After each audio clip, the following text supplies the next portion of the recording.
Yo, what's up guys? Welcome back to another brand new video from m.i.k. Today we will be talking about the iMac. Now this is the 27-inch 5K 2017 model. And let's talk and dwell upon whether this is the ideal editing machine for YouTube.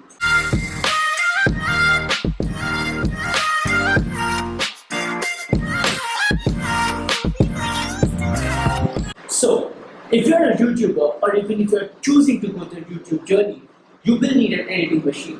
So you have three options with you. You can go with the PC Master Race, throw in your own RAM, build up an RGB setup, make it look really kick-ass, put water cooling, throw in liquid cooling, whatever it is, you can do anything you want. The sky is the limit and you are only held back by imagination and your budget.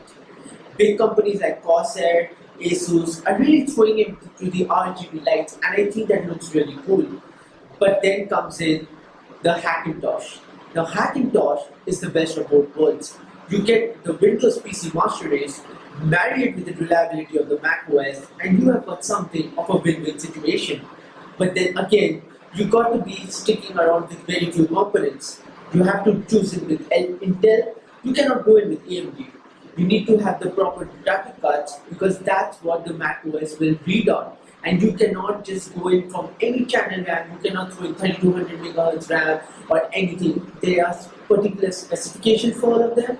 So it really holds you back a bit. And then comes in the Mac OS. The Mac OS is now something that a lot of people around the world consider it to be for the professional individuals. You get the reliability of the Mac OS, there are no drivers to install, and the hardware is so beautifully married with the software. Yes, you are stuck with the Apple's walled garden, if you may call it, but then again, you get it much more than what you pay for. And then the biggest advantage for an editing machine is Final Cut Pro.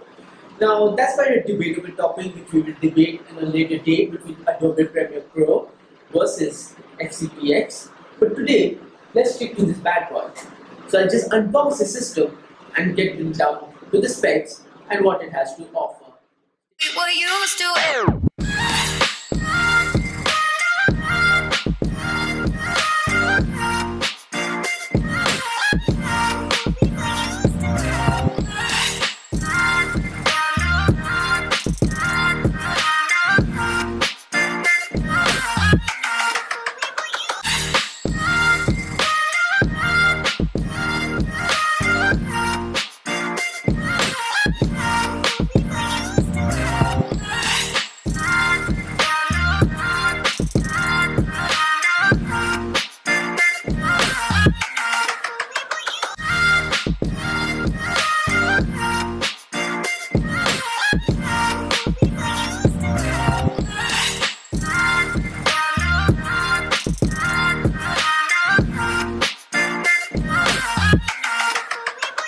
We're used to it.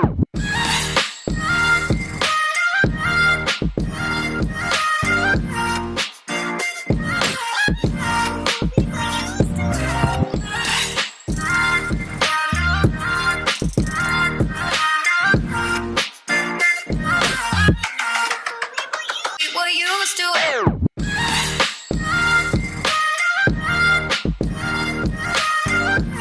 The Magic Mouse that comes bundled with the iMac looks and feels very premium. It's made out of glass and has a metal unibody design. The omission of a left and right button is made up by the gesture control borrowed from the MacBook family.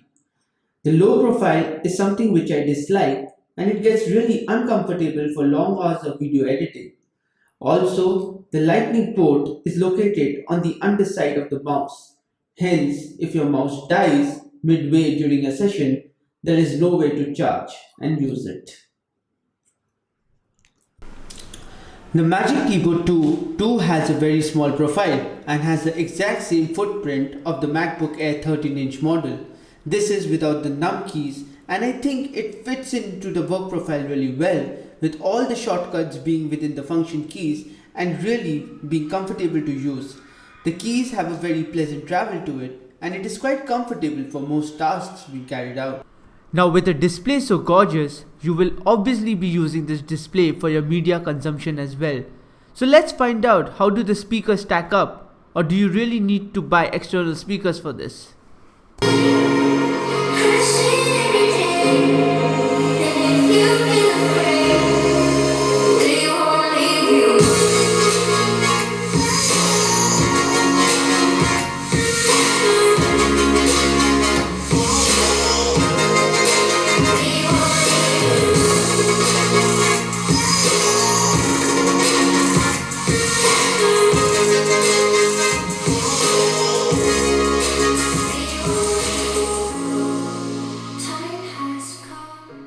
Coming to the display of the iMac, the 27-inch 5K Retina display looks amazing in person.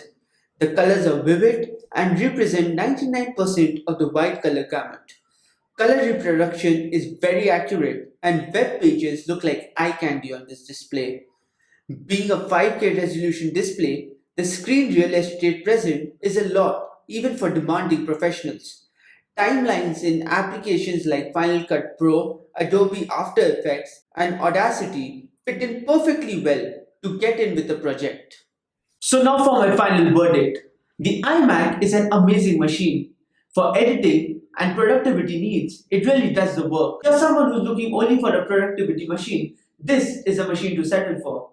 The Mac OS runs beautifully. Applications like Adobe After Effects, Photoshop, Lightroom, and editing softwares like Final Cut Pro work really well.